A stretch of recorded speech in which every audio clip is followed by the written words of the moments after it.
அனைவருக்கும் என் இனிய வணக்கங்கள். இந்த பதிவில் எதிர்வருகின்ற 14ஆம் தேதி 3ஆம் மாதம் 2026 சனிக்கிழமை காருடையான் நோன்பு, மிக முக்கியமான நோன்பு. சுமங்கலி பெண்கள் இந்த நோன்பு இருப்பார்கள்.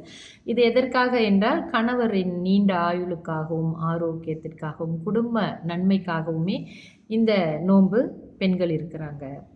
மற்றபடி இன்னும் திருமணம் ஆகாத பெண்கள் கூட இந்த நோன்பு இருந்தாங்கன்னா அவங்களுடைய நல்ல ஆயுளுடன் ஆரோக்கியமான கணவர் அவர்களுக்கு அமைவார்கள் என்றும் நம்பப்படுகிறது. இது ஒரு திருவிழாவாக கொண்டாடுகிறார்கள். இந்த சாவித்திரி, அதாவது சத்தியவான் சாவித்திரி கதையில் வரும், யமனிடம் போராடி சாவித்திரி தன் மாங்கல்ய பலம் பெற்றாள் என்பதெல்லாம், இந்த கதையெல்லாம் நீங்கள் கேட்டிருப்பீங்க இல்லையா? அதிலிருந்து வந்தது தான் இந்த காருடையான் நோன்பு. சாவித்திரி விரதம் என்று கூட சொல்லுவார்கள்.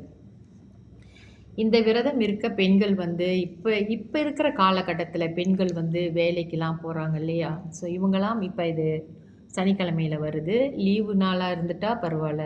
அவங்க காலையில் எழுந்திரிச்சு அவங்க அன்னாடம் செய்கிற வழிபாடு முறைகள் எல்லாம் செய்துவிட்டு வீட்டில் அவங்க நோன்பு இருக்கலாம். விரதமாக இருப்பது, எதுவும் அன்னாகாரம் எடுக்காமல் இருப்பாங்க.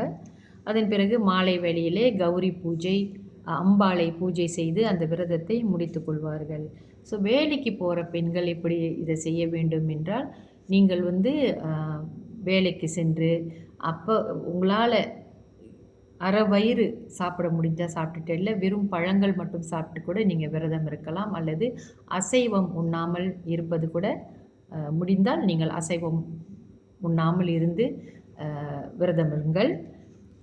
மாலை வேளையிலே வீடு திரும்பிய பிறகு விசேஷ பூஜை வீட்டிலே அம்பாளுக்கு செய்து உங்கள் விரதத்தை முடித்து கொள்ளுங்கள். இந்த காருடையான் நோன்பு உங்கள் கணவருக்கும் உங்களுடைய குடும்ப சுபிட்சத்திற்கும் மிக உறுதுணையான ஒரு பூஜை. இது எளிய முறையிலே செய்தாலும் உங்களுக்கு நல்ல பலன்களே அம்பாள் கொடுப்பாள். உங்கள் எல்லோரும் நல்ல தீர்க்க சுமங்கலியாக நல்ல வளமோடும் நலமோடும் வாழ வேண்டும். கன்னி பெண்களுக்கும் நல்ல மணவாளன் கிடைத்து திருமணம் ஆகி நல்ல குடும்பம் நடத்த வேண்டும் என்பதை நான் இங்கே பகவானிடம் வேண்டிக் கொள்கிறேன்.